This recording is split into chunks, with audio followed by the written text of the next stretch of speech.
Okay? Hello mga bata, ako nga pala si Kuya Juni. Kuya Juni ang aking pangalan. Meron akong hinandang kwento para sa inyo. Subalit, ngunit datapwat, meron lamang akong isang tanong. Sino dito ang mahilig maglaro? Ako po. Wow! Okay. Bago natin sisimulan ng ating kwento, meron lamang akong isang kahilingan. Maaari ba sa akin lamang ang inyong mga atensyon? Opo. Okay, salamat mga bata. Ang ating kwento ngayon ay ang Batang Joystick na isinulat ni Sir Pascual at iginuhit ni Kurt Villegas. Nakikita niyo bang larawan? Napakatulay, di ba? Opo. Sa isang liblib na bayan ng Quezon, may isang bata na nagngangalang Kiko. Si Kiko ay ang nag-iisang anak ni Aling Tessie at Mang Carding. Bata pa lang ay namulat na sa paglalaro ng joystick si Kiko. Kadalasang nakikilaho sa mga paligsahan sa larangan ng joystick si Kiko at ang mga kasama niya si Islaw at si Isboy. Sa bawat paligsahan dinadalo nilang magkakaibigan, lagi nilang naipapanalo ang bawat laban sa kanilang larong Street Fighter. Isang araw, habang pauwi si Kiko mula sa kanilang paaralan, napansin niyang ang isang lumang joystick machine na nakatambak lamang sa labas ng tindahan ni Mang Ben. Agad niya itong nilapitan at napansin niyang mukhang gumagana pa ang butones at joystick nito. Nang makita siya ni Mang Ben, tinanong siya nito kung sa palagay niya ay kaya pa itong maayos. Sumagot si Kiko. Oo naman po, Mang Ben. Kabisado ko ang mga joystick machine. Sumagot naman si Mang Ben. Kung gano'n, di ko na rin naman may papakinabangan. Yan, maaari mo na maiuwi at nang mabawas-bawasan na yung mga gamit dito sa tindahan. Nako, maraming salamat po, Mang Ben. Siguraduhin ko po na alagaan ko itong joystick machine at maiayos.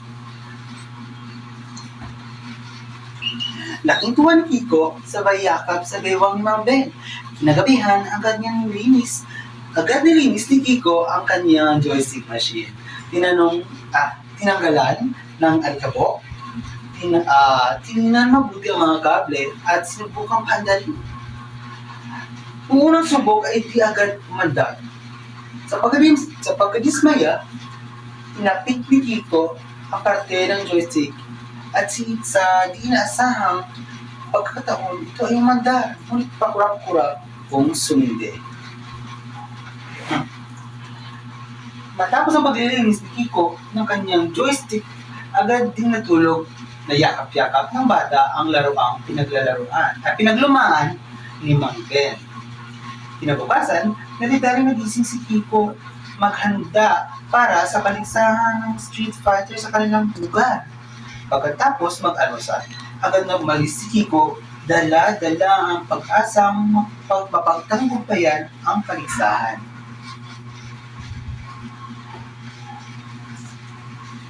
Kiko, nandito na yung number 1 sa kabilang barangay. Ani, Islaw. Ha? Sino? Tanong ni Kiko.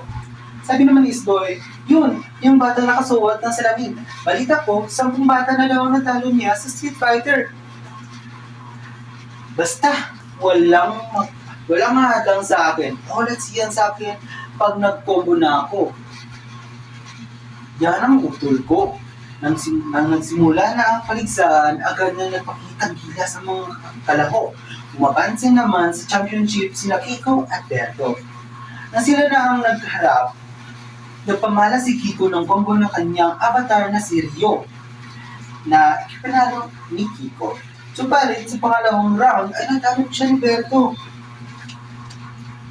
Umabot ang 3 round na medyo tumabla ang laban. Sa kasamaang palad, natalo si Berto si Kiko. Umuwing nakasimangot at nalumpaybay si Kiko. Dahil sa pagkatalo, napaisip siya na imposibleng mabentahan ng bagong screen ang kanyang joystick machine. Nang makauwi ng bahay, agad siyang pumasok sa kwarto kaharap ang kanyang joystick machine. Sinubukan niyang gawin ang combo na sinabi ng kanyang kaibigan. slide up, kick, gano'n. Nang walang anumay, biglang lumiwanag ang joystick machine at lumabas ang isang duwende.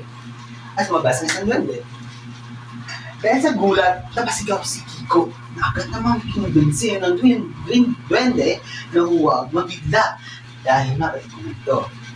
Dahil sa pagligtas ni Kiko sa joystick machine na naging tahanan na ni Dinya Duwende, gagantipalaan siya ng 3 kahilingan.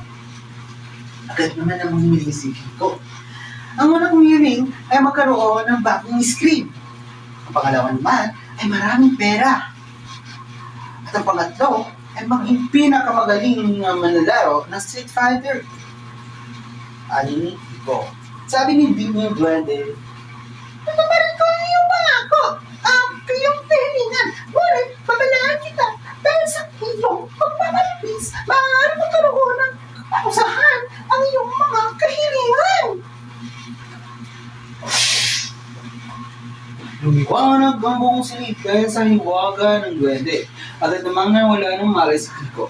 Nabukasan, nang muling ni Kiko ang kanyang mga mata, nagtaka siya dahil mistulang ng estatwa ang kanyang buong katawan. Nagpakita ang duwende sa kanyang sinabing dahil sa kanyang pagmamalagis, siya ay binigyan ng parusa. Mawawala lamang ito kapag nagsisi na siya at natutunan na niya ang leksyon.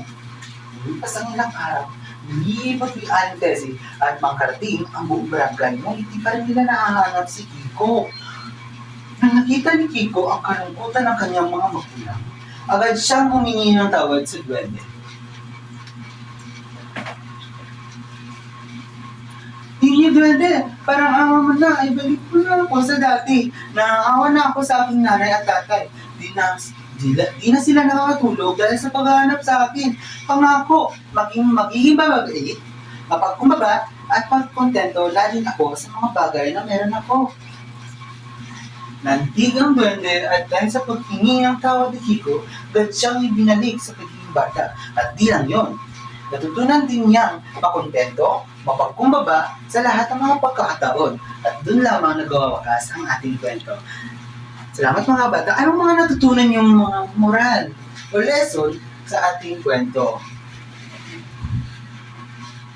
Mga bata? Maging mabait.